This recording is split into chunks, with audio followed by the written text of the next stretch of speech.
Alright guys, we're done. I'll see you later. You got everything? Yeah, I made sure. Are you sure? Yes. Absolutely? Guys, for fuck's sake, I got everything, alright? Alright. Have a good night, man. Good night.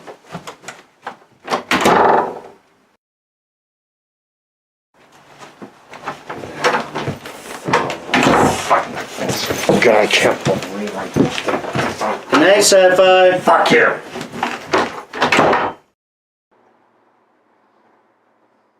Aloha.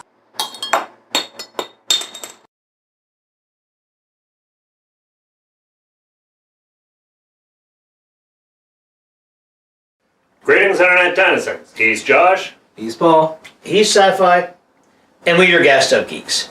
Today, we're talking about some of our favorite characters that we feel they weren't the main or they were part of the team that deserve their own TV show or movies. And I mean, we're talking all kinds of stuff. We're talking, we saw them in a movie, whether as a sidekick or a team member, some that deserve their own, and from TV shows, movies, comics. Book? Yeah, books. Books is good, yeah. No. Book. From Firefly. Oh, Shepherd Book. Yeah, it's Dairy a Buck. Yes. Yeah. Why don't you come on out? No, can't. Too much hair. Is that it? Because he's got that background, you know there's something going on. Lots of hints. There's so much that they could pull from. Yeah. Just from when what was the red assassin that came in that one time? Okay, yeah. Yeah, that episode. Objects in space. Yeah. When he came in, you just know there's something there. And even throughout the entire series, you just see him, and he's just like this really calm, really knowledgeable person, but you know there's that kick-ass when he needs to in the background there. Yeah. Just brewing. Biggest hint for me was the third episode. They dock up alongside an Alliance cruiser with soon-to-be Reaver on board. Book is injured. Ship gets boarded. He just says, "Give them my ID." They run it. Yeah, I mean, And the other when one, you know that that the Alliance is seeing something that makes them shit their pants.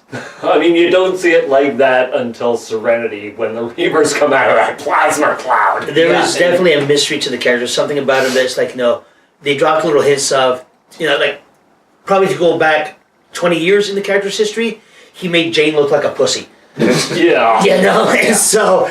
another really good hint is, here, take my gun, start shooting.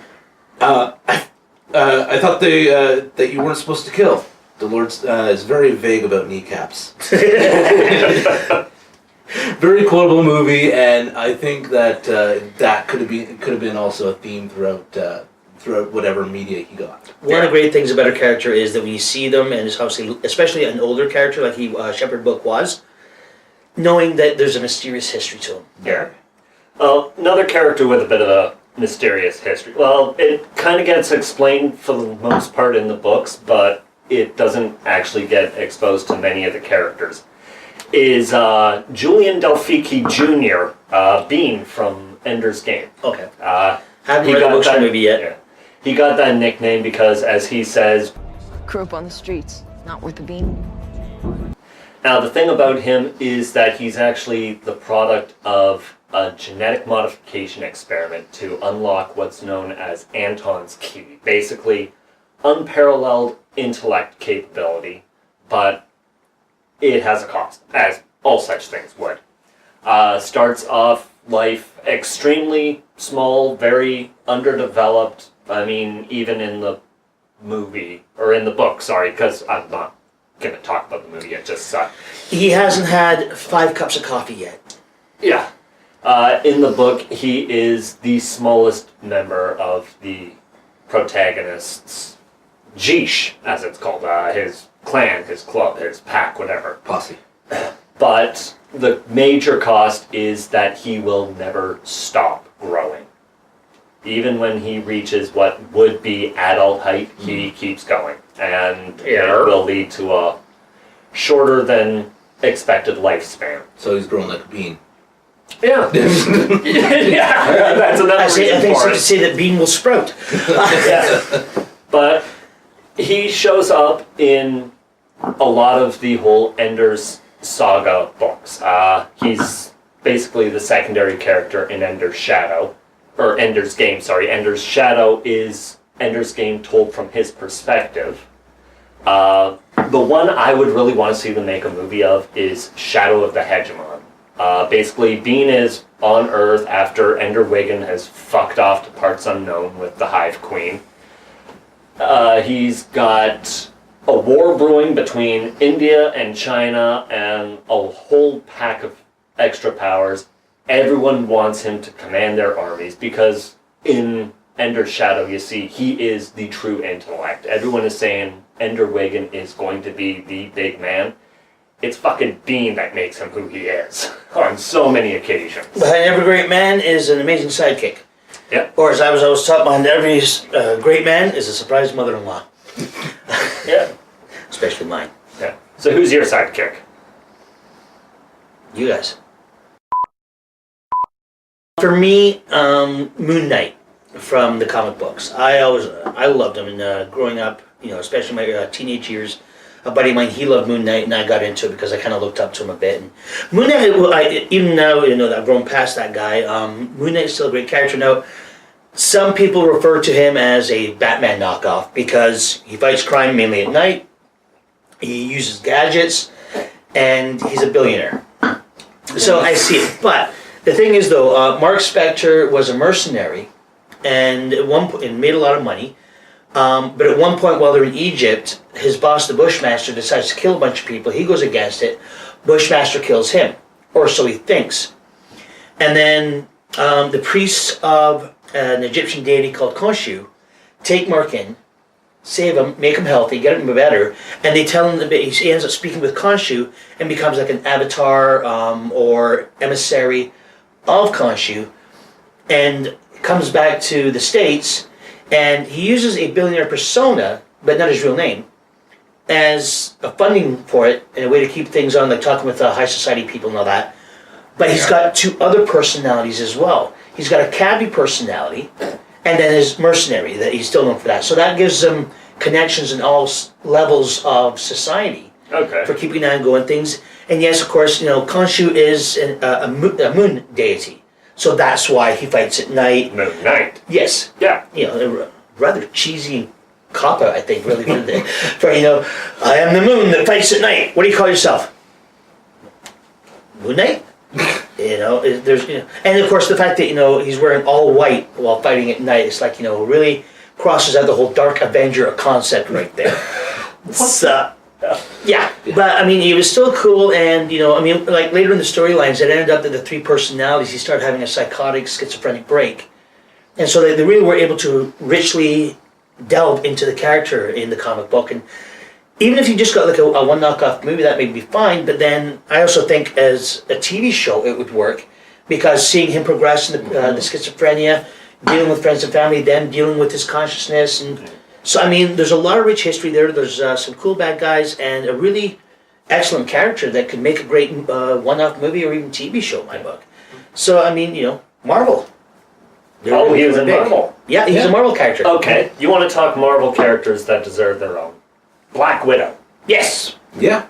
A hell of a lot of source material to use. She first showed up in 1964, I think it was, roughly.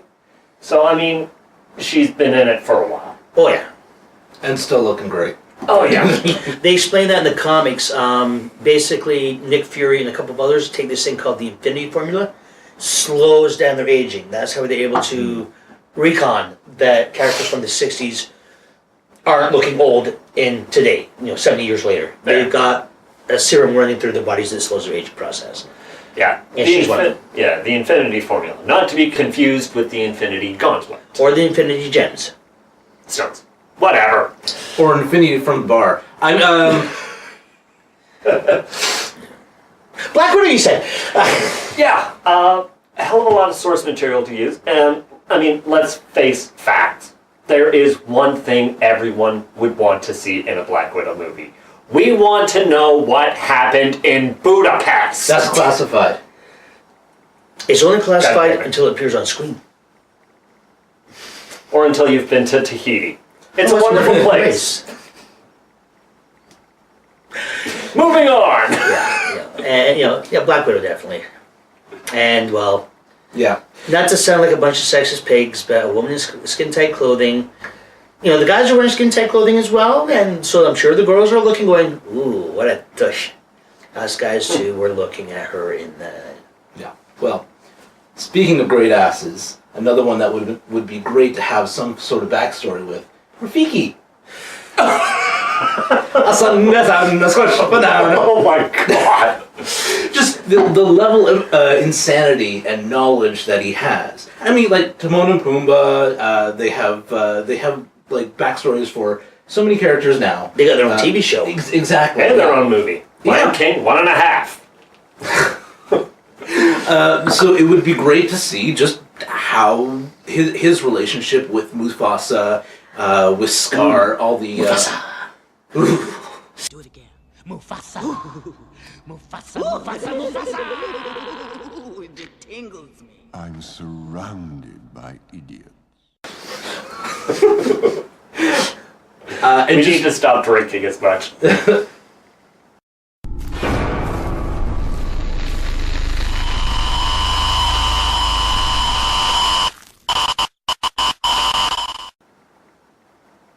We're gonna need another sapphire!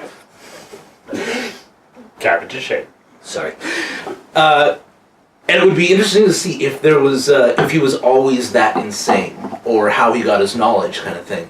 And it just be really interesting to sit down for an hour and a half or a season and just watch that level of insanity.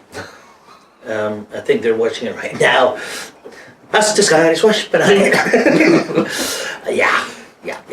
Oh god, I'm gonna have that in my head for days. You're welcome. What's like? Oh, thanks. Oh yeah. Okay, this. God, even Sig's telling us to get moving. Yeah, really. For me, when I was growing up as well, like with my comic book collection, I had one that you guys have never probably heard of. It's called Strike Force Mortuary. It was a Marvel comic, but it wasn't part of the Marvel Universe. What it was is that an alien race called the Horde has come to Earth, and they're ransacking resources and enslaving humans and all that. And then at one point, a scientist discovers this formula that 5% of Earth's population qualifies. That what happens is when you are exposed to the formula, you get superpowers. Oh, There's pros and cons. of course. Yes, you get superpowers, and it's great, of course, but they're random. You don't get to decide what your superpower is. The scientists don't decide what your superpower is. And some people have more power than others. Some people have less power. Like the woman who's training the Strike Force, it turns out she was exposed to the formula. She has the ability to make flowers bloom. So very low level. The other downfall is that basically you have a year to live. It'll burn you out within a year. No thanks. I choose life. Okay, I hope I'm part of the 95%. Screw that. Yeah. Well, that would make you a slave to the Horde. So maybe not. Also torn. Yeah. Wait, do you die In that case, horribly? yes. It burns So out from inside, torn. and then your body basically explodes in light and energy and whatnot. So hopefully, if I was to be exposed to the mortuary process, it would be the ability to make water bubble, low power, live out the life. But yeah, and so because of the fact that the mortuary process, burns you out in a year. Revolving characters, coming up with new ones and all that. Some last for 6, because the bigger your power is, the sooner you burn out. One guy burned out in training because of how big his power was. So it opens up the door for, okay, this character's not doing too well. Mortuary, burn him out. And I think, especially with The Gifted and The Runaways, with Netflix TV shows and even non-Netflix. It would be great, because Game of Thrones is known for, we love this character, he's dead. The Lannisters and their regards. It would do that revolving door of characters and actors on the show as well. So I think it would be really great. It would really come across well on Netflix and all that stuff. And I think it would make for a great show. And But if Game of Thrones kills off Tyrion, we riot. yeah, I don't even watch the show anymore, and I went in backstab on that stuff. But I will admit, like I said, even though it was a Marvel comic, there were some little funny things in there. At one point, on a recon mission, they're sneaking through the Horde's ship, and they cut through the trophy room. Inside the trophy room is Captain America's shield, the Silver Surfer's surfboard, Galactus's helmet, and a shelf of green objects that are kind of shaped like a fireman's lantern. And, these are the things in their trophy room. So yeah, but like I said, I really think it would make for a great show today. A lot of shows are big on super effects and special effects. Now, not like a long time ago, where it's like you get one special effect because otherwise it's going to cost too much. They're really investing in a lot of shows. Yeah. So, I mean, yeah. So there we go. There's some of our favorites for seeing characters on TV shows and movies getting their own. What do you think? Is there a character you know and love? Would you like to see Jane, the movie, as in Jane from Firefly? The man they call Jane! I never think I'd see him so desperate to finish up a drink. Mentioning... Do one thing though. There is still rum! Back up. I was going to say, don't try and squeeze the glass to get more. So, tell us on Facebook, tell us on Twitter, tell us in the comments what you think. What do you want to see? Maybe you got a character you think deserves on TV show or movie for a future episode. Maybe they got a nice ass too. Thank you. So until then, I'm Paul. I'm Josh. And I have rum! Greetings, Internet denizens. If you like this video, make sure you subscribe to keep up with the channel, and also feel free to follow us on Facebook and Twitter.